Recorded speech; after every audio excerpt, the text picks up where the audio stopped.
Assalamualaikum warahmatullahi wabarakatuh. Alhamdulillah alladzi anzala sakinah fi qulubil mu'minin liyazdadu imanan ma'a imanihim. Asyhadu an la ilaha illallah wahdahu la syarika lah wa asyhadu anna Muhammadan abduhu wa rasuluh. Allahumma shalli wa sallim wa barik ala nabiyyina Muhammadin wa ala alihi wa ashabihi wa man tabi'ahum bi ihsan ila yaumiddin. Jamaah rahimani wa rahimakumullah. Saya sempat berpikir kajian malam ini gak ada, karena biasanya ada yang ngingetin saya. Cuma ternyata memang yang biasa WA saya ini beliau sudah Allah takdirkan mendahului kita semua. Maka teriring doa, ya, semoga Allah Subhanahu wa taala saat ini memberi lapang kuburan beliau, menerima semua amal ibadah beliau, mengampuni dosa-dosa beliau, dan mudah-mudahan beliau sekarang sedang mendapatkan nikmat di dalam kuburan. Ya.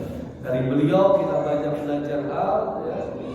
Dari beliau kita belajar betapa perjuangan, ya, untuk agama Allah itu luar biasa. Maka mudah-mudahan kita bisa meneruskan spirit dakwah beliau, sehingga insya Allah kalaupun kita dipanggil Allah juga mudah-mudahan dalam keadaan husnul khotimah. Amin. Jamaah yang dimuliakan oleh Allah Subhanahu wa taala, kita lanjutkan pembahasan kita tentang sirah nabawiyah, ya, karena berbulan-bulan kita lompat-lompat, ya. Jadi kita sempat bahas tentang Yahudi di Madinah, kemudian sempat bahas tentang Natal, ya. Kemudian bulan lalu bahas tentang Bani Umayyah. Sekarang kita kembali ke track semula, ya. Kita lanjutkan pembahasan kita tentang sirah nabawiyah. Sebenarnya saya mau bahas tentang Rasulullah di bulan Ramadan, ya, tapi nanti kajian sirah nabawiyah kita nggak maju-maju pada jemaah. Maka dari itu, kalau saya tidak salah ingat, kita masuk dalam pembahasan tentang dakwah jahriyah atau menyampaikan dakwah secara terang-terangan. Ya, setelah beliau mengundang keluarganya, setelah beliau mendakwakan agama Allah kepada keluarga besarnya, maka berikutnya beliau mendakwakan agama Allah ini kepada khalayak seantero Mekah. Tapi sebelum berdakwah jangan lupa diseruput dulu, gitu.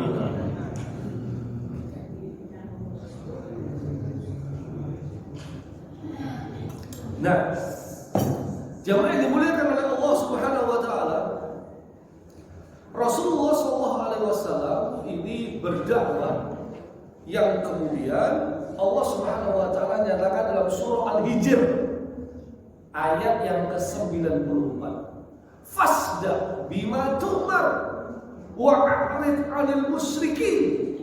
Sampaikanlah secara terang benderang apa yang diperintahkan Allah kepadamu.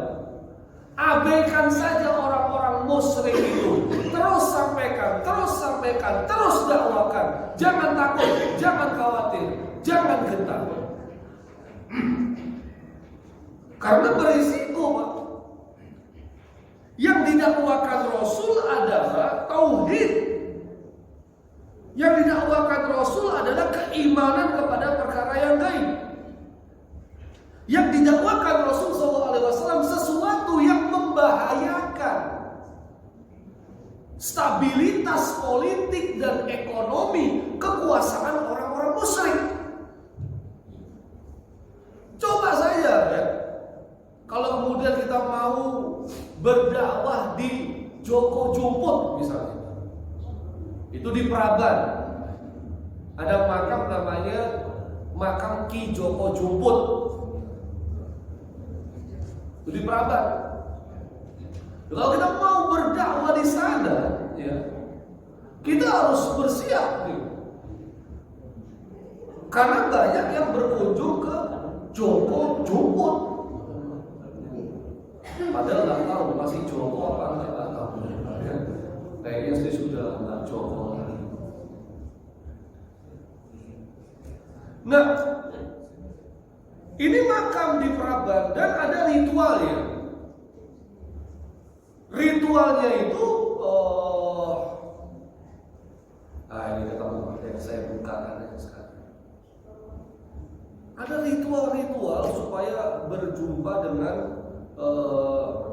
Ki Joko Jumput. Nah, di mana? Di pinggir utama Jalan Praban. Ya, 2014 Pak, ini yang ngerjain ini murid-murid saya SMA dulu. Ya, saya kerjain Pak. Ya. Kalau saya nggak berani, murid saya kerjain. Ya. Nah, itulah gak enaknya jadi murid, mau aja dikerjain guru. Nah, ini wilayahnya, ya. Nih, peziarah hubungi Praban Wetan. Jadi memang ada innaka lamajnun, itu orang gila. Ya, itu adalah orang gila. Ya, itu orang gila. Berikutnya, wa qala al-kafiruna hadza sahirun kadzdzab. Mereka sebut sahirun, tukang sihir, kadzdzab, tukang tipu. Wah. Udah tukang sihir, tukang tipu lah. Udah jelek semua, Pak. Padahal Rasulullah orang terpercaya. Al-Amin, belajar kan? Orang yang amanah, orang yang jujur, tapi disebut tukang tipu. Ya Allah, emang serba kebalik, Pak. Ya. Yang jujur dibilang penipu, yang penipu dibilang jujur. Ngeri kan? Orang sahabat itu juga direndahkan. Ya. Mereka sebut sebagai liyaqul haula imanallahu alaihim min bainina. Ya. Masa model-model pengikut Muhammad ini model-model yang mendapatkan anugerah dari Allah. Karena kita tahu bahwa yang awal-awal mengikuti dakwah Nabi kan masih banyak kan anak muda. Jadi bukan orang-orang terpandang lah, bukan orang-orang bangsawan, bukan orang-orang terhormat, bukan anak muda kebanyakan. Ya kalaupun ada Abu Bakar, ada ini Umar belum masuk ya, ada Abu Bakar, ada Abdurrahman bin Auf, orang-orang kaya itu cuma sedikit. Mayoritasnya masih anak-anak muda. Masa model kayak begini katanya? Itu mendapatkan anugerah dari Allah, nggak mungkin lah. Itu direndahkan Pak, dihinakan. Gitu. Memang kalau kalah gagasan atau kalah wawasan itu memang paling mudah ngegas untuk menghina. Ya. Itu untuk menutupi. Mereka nggak bisa lagi adu argumen. Ya. Yang ada adalah menghina secara langsung kepada lawannya para jamaah. Ya. Itu yang biasa diberlakukan. Jadi kalau sudah mulai menghina, nah itu dia sudah kalah adu argumen para jamaah. Ya, baik. Berikutnya merendahkan beliau dan menyaksikan ajaran beliau. Itu dibilang bahwa wa qalu asatirul awwalin. Ya. Ini tuh dongeng. Dongeng ini Quran ini. Cuma ditulis terus mereka Muhammad kan buta huruf ya. Dia cuma merintah sahabatnya yang bisa baca tulis terus nulis terus dibacakan kepada mereka pagi dan petang. Dongeng. Berikutnya mereka katakan wa qala alladziina kafaru in hada illa ifkun iftarahu wa 'anahu 'alaihi qaumun akharun. Ini Quran ini bohong. Diada-adakan doang sama Muhammad. Dia dibantu sama kaum yang lain. Ini diragukan. Muhammad itu diragukan. Sampai mereka tambahin Al-Furqan 457 ya. Mereka nggak terima juga. Wa qalu ma li hadzal rasul ya'kulu ta'am wa yamsi fil aswaq. Masa katanya utusan Allah makan kayak kita, terus belanja ke pasar. Masa Nabi kayak begitu? Mereka nggak terima. Ini mereka pengennya kalau Nabi itu ya orang suci ya, gitu ya, nggak berbaur sama masyarakat gitu loh ya. Jadi mereka itu kalau bisa sakti, itu nggak begitulah. Ya, itu kan konsep yang ngarang kan ya begitu itu. Ya kalau Nabi nggak mau berbaur masyarakat itu mah bukan Nabi. Ya. Makanya di Wakanda itu para jemaah, ya, itu ada pembangunan ibu kota baru, ya, yang menghabiskan dana ratusan triliun, tapi nanti penduduknya cuma 2 juta. Untuk 2 juta orang, tetapi yang menyokong seluruh rakyat Wakanda. Para jemaah belum lihat mungkin, saya udah lihat salah satu rumah pejabat menteri di Wakanda itu, ya. Mewah luar biasa para jemaah, mewah luar biasa. Ya. Kebayang nggak kira-kira jamaah Al-Ikhlas Wonosari Wetan bisa tinggal di sana? Kebayang nggak? Mungkin apa enggak gitu? Ya. Mampu apa enggak kira-kira? Ya. Berarti buat siapa itu ibu kota baru di Wakanda loh para jemaah? Ya, jangan itu. Buat siapa? Ya. Buat siapa? Ya. Cuma 2 juta ya Allah. Tak keceplosan ngomong bagaimana? Ya. Berarti itu bukan buat rakyat, buat orang-orang tertentu yang seperti itu. Ya. Nah, baik, kita lanjutkan. Sering Wakanda terus para jamaah ya. Kembali lagi ke sini Pak ya. Jangan dikait-kaitkan, walaupun kadang-kadang mirip dengan Wakanda. Nah ini dongeng sudah. Nah ini ditawari, nah ya. Ini yang kita ingat loh, ini surat Al-Kafirun. Ya, udah Muhammad. Ya. Jadi kita damai saja. Nah, ya kan? Kita jangan berselisih. Kita ini masih satu keluarga. Kami menghormati keluarga besarmu. Kamu ini keturunan Abdul Muthalib. Ya. Engkau ini warisan penjaga Ka'bah. Engkau bukan orang sembarangan, engkau keluarga terhormat Muhammad. Kita jangan berselisih.